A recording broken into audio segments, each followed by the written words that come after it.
Well, as most of you know, this is Mandy Morbid. Hi. If you don't know, this is Mandy Morbid. I'm in LA right now at Mandy's apartment. She has EDS just like I do. Well, that's actually how we know each other. And it's affected her life pretty much as it has mine. And getting diagnosed is something that people are always really curious about. Like, what's the process of getting diagnosed? What happened to you? And things like that. So, what happened with you? So, you guys have heard Izzy talking about how she was always sick when she was a kid, only she didn't really understand, like, that all the different things that were happening to her were connected, or that what was happening to her was in any way abnormal. Because when you're a kid and things like that happen, you just think, well, that must be what happens to everyone. But my parents were fairly aware, so they would take me to doctors and they would ask questions, and by the time I was in high school they were saying, like, there's something more going on here. We just need to figure out what it was, because when I was 3, my digestive system basically decided, like, hey, I'm not going to work like a normal person. By the time I was 6, I was having trouble breathing. By the time I was 11, my breathing issues had become life-threatening. They thought I had cystic fibrosis. Did they ever think that you had COPD? That's what they told my dad he has that. Okay. I do have an obstruction in my lungs, and they don't know what it is. Fun! That's so exciting! So, and then of course by the time I was like 12, 13, 14, they were like, okay, you have arthritis, you have this, you have that, you have this, you have that. And I was like, alright, I have all these things. But the medication didn't really help, and I just kept getting sicker and sicker and sicker. So by the time I was in my 20s, I started to not be able to, like, function like other people my age. I couldn't go out as much. I couldn't, I had a sinus infection or a lung infection or something, like, every few weeks or every few months. And then when I started to be able to not walk, then it was really like, I really have to find out what this is. My parents have been saying for years and asking the doctors they took me to, like, what's going on? Why can't you find out what's wrong with my daughter? So at least my parents tried, and I did have some validation. I didn't have the kind of family that was just like, oh, whatever, nothing's wrong. They did that a little bit, but not with the really serious things. Like, Izzy's story is like, they were like, oh, whatever, it's all in your head, brush it off, be tough. My family paid a little more attention. Because I almost died. Yeah, I have to give my family a little bit of credit. They weren't necessarily negligent, it's just my family is very, like, suck it up and move on. They're very kind of hardy people. They're very, I didn't have oh, shit happens and you just go on with it. And I also had the same thing with Mandy, where I assumed a lot of the things that were happening to me were normal. Yeah, there was stuff I just didn't tell my parents about. Yeah, there were things it that never hurt or that were weird that I didn't be like, hey, Mom, is this normal? Like, no. Well, and when I was a kid, like, I had all kinds of orthopedic problems, and since I have really long legs and really long limbs, I was so skinny at the time, I was tiny, they're like, oh, she's just really gangly and clumsy because of her height and her build, she'll outgrow it. And they kept telling her she'll outgrow it, she'll outgrow it, she'll outgrow it. I was diagnosed when I was like 9 or 12, I can't remember, with benign hypermobility, which we're learning that benign hypermobility is kind of just a fallacy. It's not really a thing. And I was diagnosed with junior arthritis around the same time. I was in college and I was about 22 years old, and I had decided maybe I should start paying a little more attention. And I was on my way to class one day. I was walking across campus. I had parked my car and I was walking, and my knee literally gave out, just collapsed underneath me, and I could not get back up. Like, I literally could not get my knee to work. Like, it wouldn't track properly. The tendons just were like It's exactly like that. That's a direct quote, by the way. So at that point, I felt really pathetic. I hopped on one foot back to my car because I was sitting there on the ground trying to decide, do I go to class still, or, like, because I'm kind of a workaholic and I'm kind of determined, and so when something bad would happen, I'd be like, I'm gonna go to work or class anyway, like, who gives a fuck? Which is also why I get offended when people call me lazy, because I'm like, I'm the opposite of lazy. Not cool. I went, and I actually went home that night, and I was like, okay, maybe there's something more to this, because a couple of my friends who'd been noticing stuff was wrong had been trying to get me to go to the doctor for months, and I had pretty much just been ignoring them. See, that's weird, because I was brought to the doctor, and I went to the doctor, and they still were clueless. Yeah, I was stubborn, and I just refused to go. I went home and I wrote a list, and I called my doctor and I made an appointment, and I brought her this list, and after I had finished the list, I realized I had filled an entire college ruled piece of paper. And that's actually, like, when I put it in perspective and I wrote down all the stuff that had been going on, I was just like, okay, I need to pay more attention, because when that stuff adds up, like, it's all little things, like, you know, like, oh, this joint hurts, and I'm having muscle spasms here, and I've got a headache this day, and, like, and you think nothing of them at the time, but, like, when you put them all down on paper and you look at them, and of course, like, if they build up over years and years and years, you start to like, adapt. every little, you adapt, and then you just think it's normal, like, Especially the muscle I have spasms. deformed feet, like, I don't have the EDS flat foot, I have something else, and when I was 11, that started to cause serious problems. I couldn't walk, and my parents were like, well, this isn't like the asthma where you're gonna die, so meh, whatever.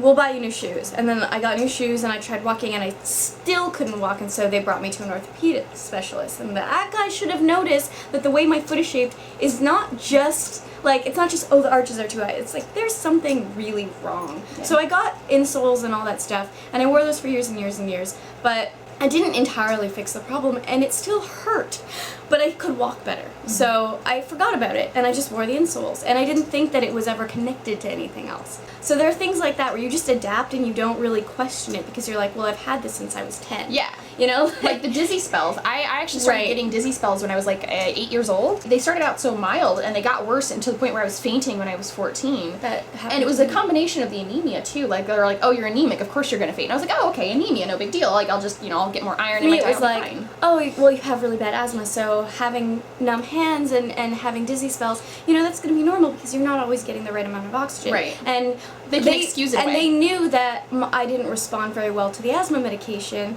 so they were like, oh, well, you're just going to be like that. You know, stay inside, don't go out when the weather's like this, don't go. Which is how both of our POTS got overlooked. Right. And then you get diagnosed with anxiety disorders when you don't actually have an anxiety disorder. See, I got that one. See, okay, what happened is when I brought this long list of symptoms to my doctor, she looked at it, and my doctor had been treating me since I was like 14, and she knew my whole family, so I don't think she necessarily thought I was lying, but she was just kind of surprised. And she goes, why haven't you mentioned this before? I was like, honestly, by themselves, they didn't seem like a big deal. I started to like look at how these things add up, and then something's gotta be like, you know, there has to be something I can do. I basically wanted to go back to my normal life. Like, I was like, here's my problems, how do I fix them? Like, do I need to change my diet? Do I need to exercise less or more? Or, like, you know, what do I have to do so I can just go back to my normal life? She's like, I'm gonna send you home for now. She goes, I need to research this. So she calls me back in for another appointment. She's like, well, I'm gonna send you to a neurologist. Or she goes, the most likely cause of all these things is a brain tumor. And I'm like, cool.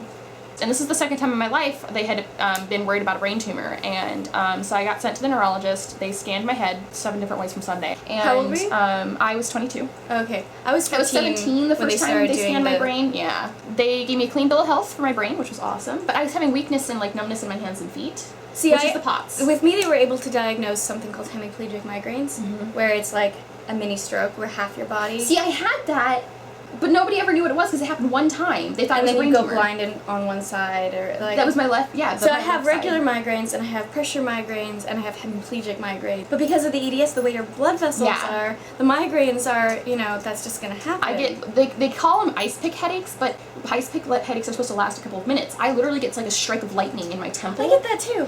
And they don't know what the fuck that is. They have no idea. I never even asked about that. I did, because I was like, what the fuck is this? And because it was so like painful, it would knock me on my ass. See, this is how we met. We're like, hey, does this happen to you? And then she starts talking, and I'm like, I get that too. Yeah, Oh Mandy found my YouTube videos, and we started email corresponding, and it turned into a thing. I was trying to figure out, you know, because what happened to me was I was about to register for college, and my boyfriend was like, are you sure you're going to be able to do this? Because half the time you can't get out of bed. It kind of hit me. I was just going to try to push through it like I always did. And it kind of hit me. It's like, well, no, okay, you're right. I'm not going to succeed if I... help. Right. So instead of registering for school, what I did was I started making appointments to see specialists. I got on a wait list to see a genetic counselor. I got on a wait list a long time to see a rheumatologist. I was a gastroenterologist, neurologist, all these things. A lot of them I had already seen throughout my life. But and they not just for, missed like, things. specific I had one rheumatologist when I was 16 look at my hands and went, okay, stretch out your hands and see they're doing the thing. The backwards, like, yeah. So, and then he looked at my hands and he goes, does your mom have a heart murmur? And I went, yes, she does. And he went, okay, And that was it. Nothing else. And see, the hypermobile hands, they're hyperextending, okay? And the parent with the heart arrhythmia, you can't just dismiss that. And he just went, It adds up. You know? And the fact that he even asked and then just didn't say anything about it. That's what boggles my mind. Looking back now, I'm like, he was thinking about Ehlers-Danlos syndrome. And he didn't get there. Yeah. I've actually had several times where something like that has happened, where a doctor has written something down in my records, but didn't tell my mother and I. It would have helped so much at that age to know. I got diagnosed with a heart condition as like a toddler, and no one told my mother. No one. It's in my like we went back to look at my medical records, and it's there. It's on my record. It's an, I don't remember what the acronym is anymore, but it's like a hypercardiomyopathy. It's a thickening of the heart wall, and they thought that was actually a misdiagnosis of POTS, but because they didn't do a scan, they were just like, oh, her heart's doing this, so it must be this. But they didn't tell my mother, like, so she had no idea that I had a heart condition this whole time, and like they should have known. No one told her. They put it in my records, and don't tell my mom. I'm a toddler. It's the stupidest thing. So I go to this neurologist though, and they scan my brain. Nothing's wrong. So they're like, well, we're gonna send you to a neuropsychologist because it might be something psychological. And I'm like, you know what? I'm gonna go, and I'm not gonna argue just to disprove this. Like, I was like, I've done that lots of times. I was like, yeah, I'll go. And that's when they confirmed that my self-diagnosis of autism, and they're like, oh, you can't diagnose yourself with autism. I'm like, you kind of can figure out that your symptoms all fall under the spectrum and that you're probably autistic. See, I used to work with severe autistics. I would have never recognized those symptoms in myself. I'm not officially diagnosed, but I've had so many people who are officially diagnosed being like, I can see that in you. Yeah. She's not the only one. I have other friends who have diagnosis as adults as Asperger's, and I know other people who are Aspies and have high-functioning autism, and they're like, you're one of us! Yeah. And my boyfriend, after, talking to them on his blog about D&D, like, hey, if you're an Aspie in the D&D community, this is interesting, we can talk about it, because there are a lot of you guys. Mm-hmm. And they had a huge, long conversation, and after that he was like, okay, I think you have this. And then I started doing more research, and when you look, you did. There's a difference. There's a difference between self-diagnosis from paranoia and like, oh, this fits me and I should ask questions about it. Because like when I thought I had fibromyalgia, like that's what I went to my doctor with originally. I had this list. I was like, I think I have fibromyalgia. I was like, and I'd like to just really figure out if I do or not, because I knew that the diagnosis for fibromyalgia meant like I had to take medication and exercise. I was like, I can do that. Like, that's easy, and I can go back to my normal life, and like fibromyalgia, I can just push through that a lot of the time. And so I really wanted to just find out what the root cause was.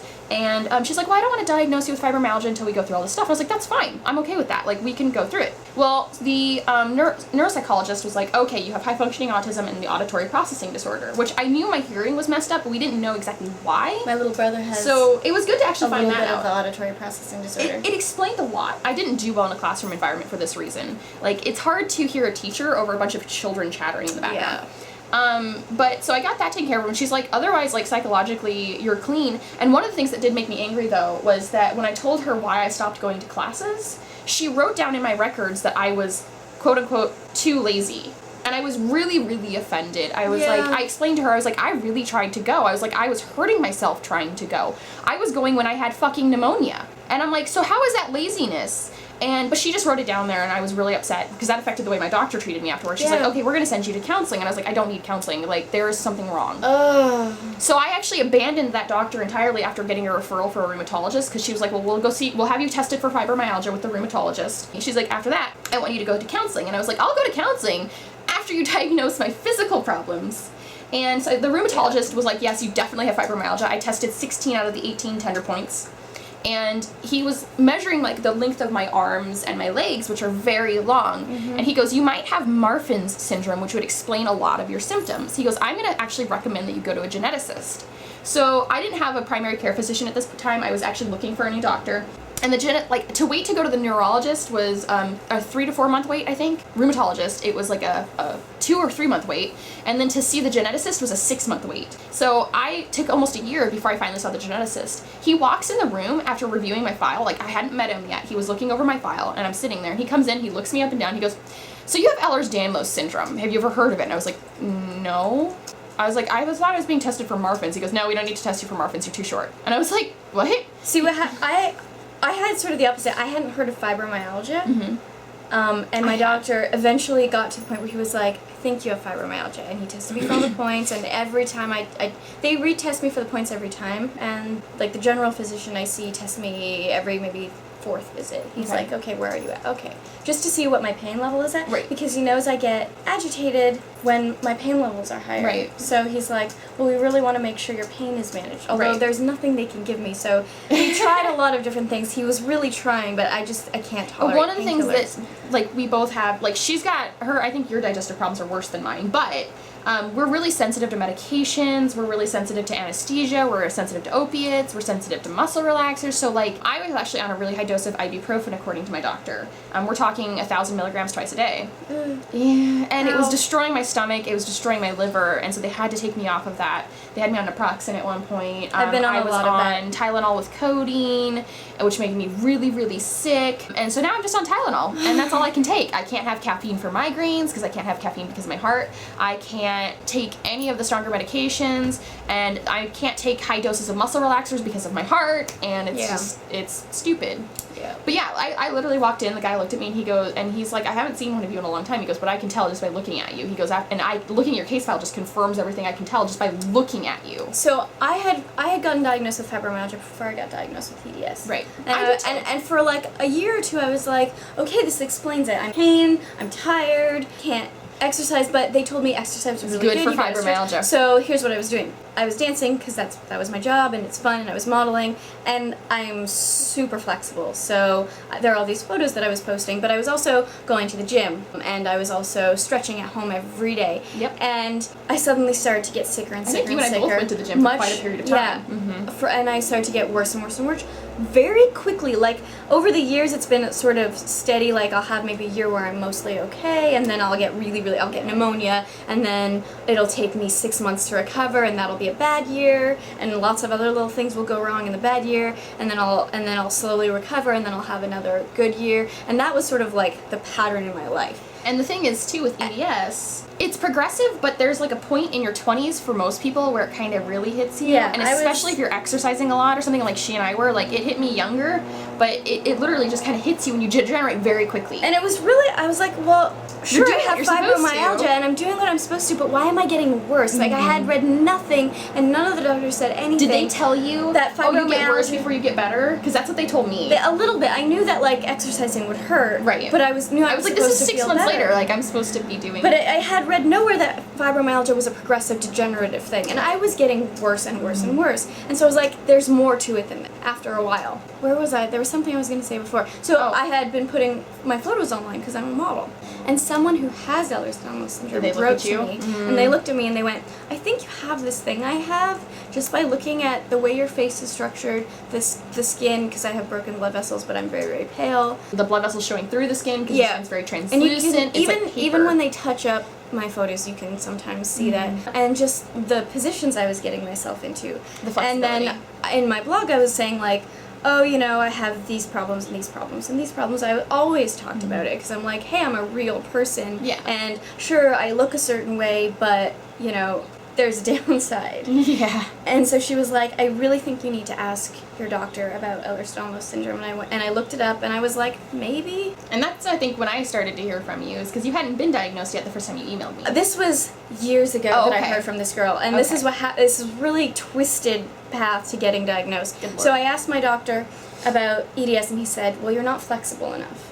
He like What? Yeah, he like took, because my right hand is stiffer, and he only checked my fingers. Yeah, he only checked this hand, and this hand doesn't go back as far. And if you look at mine, like I don't even go as far as her because I've damaged all these fingers. This is the hand that's not flexible, and this is a hand that's really flexible. And I've damaged all my fingers, so if they had done that to me, I would have been pissed. Right, and he like looked at my elbows, which bent backwards and inward. And he was like, "You're not flexible enough. You're not double jointed. Do they crack?" And I had already been complaining about my shoulder, and he felt it. Yeah. Moving out of place. Screw that guy. Whoever's he needs to be fired. He's actually not a bad doctor. I'm just kidding. He just like he didn't know enough about it. Right. After I got diagnosed, he was like, "Okay." It's not very and well I brought him known. a book, and he's like, "Can I keep this and read this?" So like he just didn't know, and so I was like, "Okay, I guess it's not that." But as I got worse and worse, I was like, "All right, I can't go to school, so this is affecting my life, and I can't work anymore, so this is affecting my life, and it's affecting my social life because I can't keep up with my friends. I can't go out. So can we start doing some tests for things that were sort of not completely ruled out when I was a child, like the cystic fibrosis? You know, maybe I need treatment. You know, maybe I don't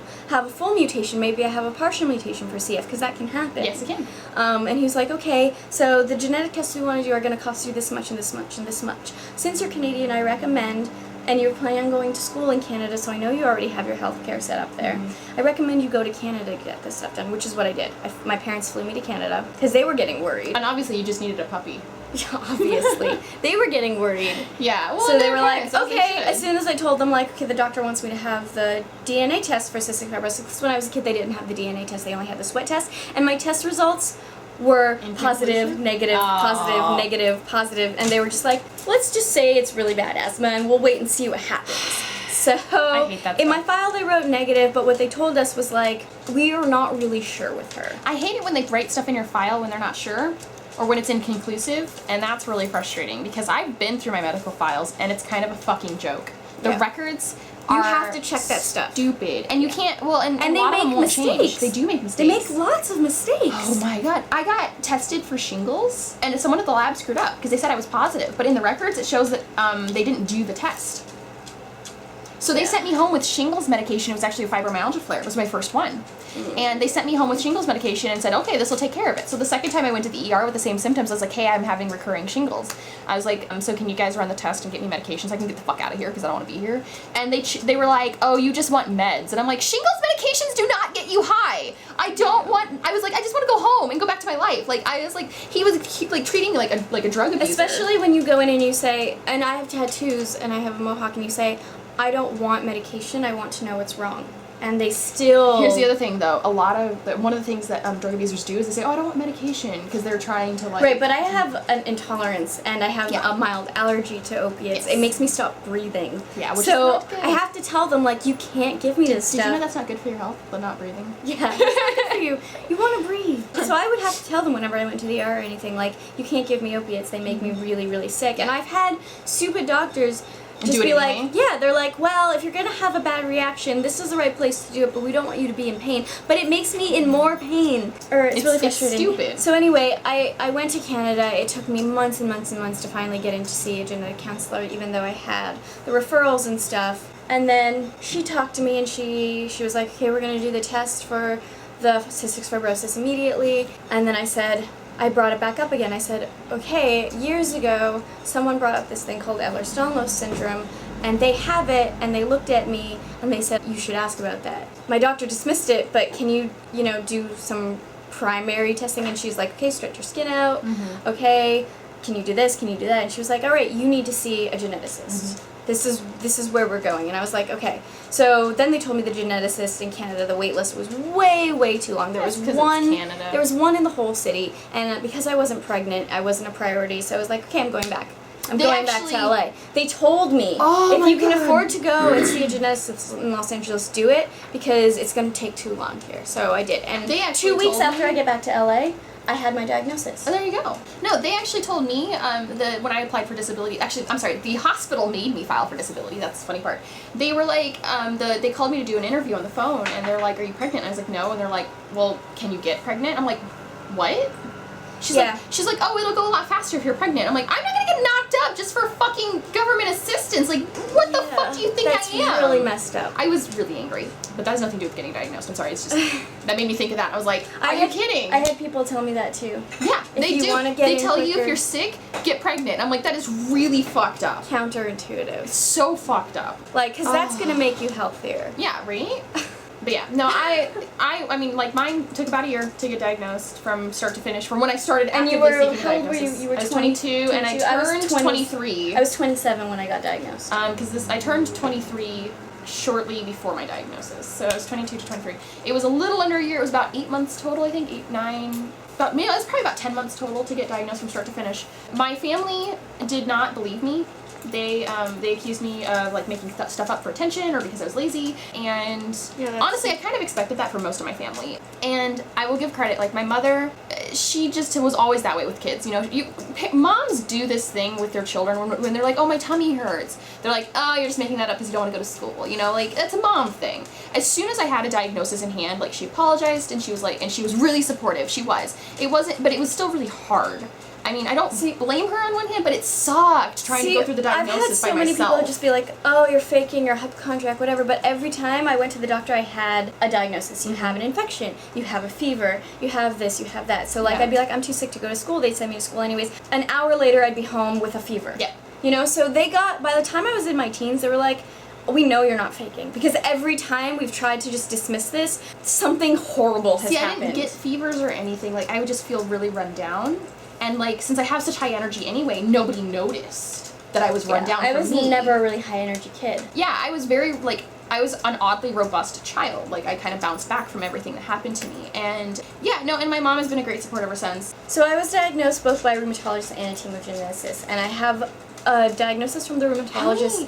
Did you have like a lot of geneticists in the room when you got diagnosed? There was one geneticist, a couple of genetic counselors, and then people who, I don't know if they were, because they were geneticists, but they weren't my guy. And I think they brought them in just to be like, hey, consults? look. Yeah, they were like, hey, look, this is one of these. Yeah, I when I was diagnosed, like I was in the room with the geneticist, and there was like a whole crowd of people. There was and I was a whole like, crowd. I overwhelmed. literally had people surrounding me and pulling different things. One doctor was pulling my ear, one doctor was pulling my neck skin, one doctor was bending all my fingers back, one doctor was pulling the skin on my arm. Like, they were like literally just... Pretty crappy quality, but whatever. It's okay. Okay, so We had to switch cameras. I killed my camera, but we're just gonna finish up. Go ahead, talk about your sister. We were talking about the sort of the being aware that there was more going on than the doctors originally were willing to admit, and the same goes with the autism stuff.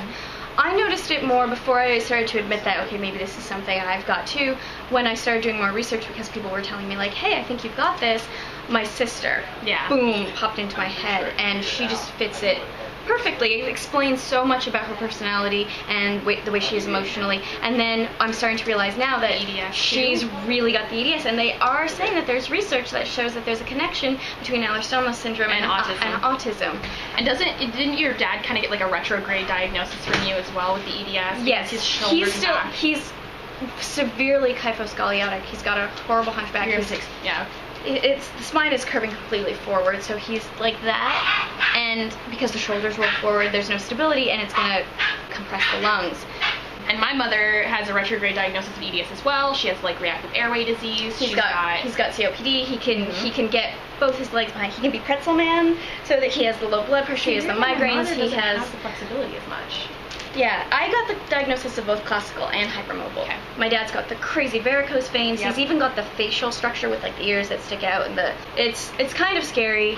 Vascular type of EDS is it's the rarest, and it's also the most severe, and it has the shortest lifespan because you can have random internal hemorrhaging. If you bleed easily, your blood vessels are very fragile. Your internal organs rupture. just kind of fall apart. They rupture. Yeah, and usually the average lifespan is like 40 to 46 years old. Especially if you're rough and tumble and you have EDS. No matter what type you have, since your veins are fragile regardless of the type. If I bump into something hard enough, it'll rupture the vein, my muscle, and it causes varicose veins. I have permanent broken blood vessels in my face from having asthma attacks. Yeah, that would make sense because you're okay.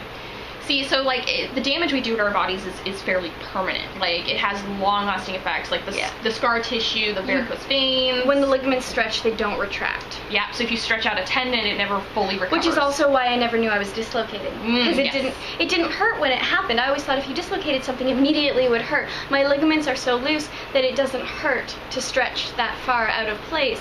So what I get is a delayed muscle pain from the it's pulling on the muscle. Right. So I had no idea I was dislocating. But my sister, when she was little, was taken to a specialist because her knees constantly dislocate. Right. Like you said, you fell down and you couldn't get up. She would be playing with the other kids at school, and her knee would come out, and she would have to stop and punch it back in, or wait. See, like mine was painful. Before she could keep going. And the reason it was painful wasn't because of the tendon. The tendon didn't hurt. It was because my kneecap was sliding off to the side, and it was grating the whole way over. So I would be in this enormous nerve, and I would set up a nerve storm in my knee, and so like all the pain would just it was just crazy. Like I would just bawl. Like I would sit there on the floor and cry. And I can deal with a lot of pain. If you grew up with this stuff happening to you all the time and you think it's normal, you just are like, oh, well, things hurt. Yeah. You know? Things hurt, I fall down, I get dizzy. But when you hit that mid-20s thing... And it degrades. And it really degrades quickly. Super quick, it's just like, okay, this is now too much. Yeah. And it's hard to diagnose EDS in children because they're children. And children are naturally way more flexible. Yeah, they're more flexible. So it's hard to be like, well, is this abnormal? Yeah. Or is she going to grow out of it? And one of the comments, too, that you and I get a lot is we look much younger than we are. I get told I'm at least 10, 12, 14 years younger than I actually am. When I go to the hospital, they go, oh, so you're missing school today? What? Seriously? Really? Oh, yeah. That's adorable. So yeah, getting diagnosed, not that easy. EDS is slowly becoming more recognized, so it's not as it's not as bad. I've actually heard stories, people have written to me and told me how it took them 15 years of fighting with doctors to get a diagnosis of EDS. Yeah. And just even just to get them to do the blood work. And I think that that's ridiculous. And it's just because nobody knew about it. The original count, I believe, when I first started researching EDS, was that 1 in 125,000 people had EDS. Yeah. And 1 in 500,000 had vascular. The numbers they're looking at now with the new research that's coming out and the new testing that's coming out and it's becoming more common is that it's 1 in 5,000. Which is quite common. That's massively fucking different from 250,000. Like, Yeah. massively. And so they're realizing that all these people who've been diagnosed with fibromyalgia and benign hypermobility have EDS. And that all these people who've been diagnosed with, like, what's the other hypermobility thing I'm thinking of? I can't remember. Anyway, there's like these other things where they're getting misdiagnosed constantly and the treatments aren't working and they aren't working and they aren't working, and it's because they're doing it wrong. Because a lot of the treatments for some of this stuff is exercise. And that's for EDSers. If you're not doing exactly the right Yes. kind of exercise, without the impact, without the a low impact, without the stretching no of any of the weights. the ligaments, because the weights are going to stretch you too much. Yes. And I did weights when I was in And the gym. if you're like me, you've reached a point where normal exercise is impossible. I have to do entirely aquatherapy, Yeah. which I love my aquatherapy. Me too. Yes. Because we can't do the impact, and even just like internally, internally. things shift around way too much and you get very sick. I can roll my ribs up under each other if I'm not careful. And doing things like the elliptical doesn't work because even though it's an elliptical and I'm not putting my feet down, my knee will click because it's so damaged. Yeah, so the research for EDS is thankfully getting better. What are you staring at, Zach? He's looking at us. Oh, well, that's cool.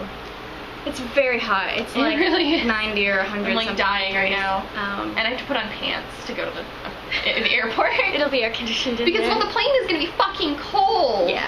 So I have to put on jeans, and I'm gonna have to carry I my always wear sweater. like, you know, like the winter socks they make, like when you The leg warmers, yeah. like all the way up. Yeah, I wear those on the plane. I just begged the attendant for a bunch of blankets. I'm like, can I have some blankets?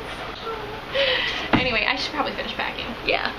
Alright, well, we'll see you guys. Thanks for listening to us. If you have questions, you can email me. If you have questions for Mandy, I will forward them to her. You know, you guys know how to reach me. I will link her Twitter information in the description below. You can also go to my blog. I haven't I'll link that posted as well. especially anything obnoxiously nude in a while, but that does happen. It's not Also, safe for market work. is not But safe for lately it's just been more it's been more of a blog.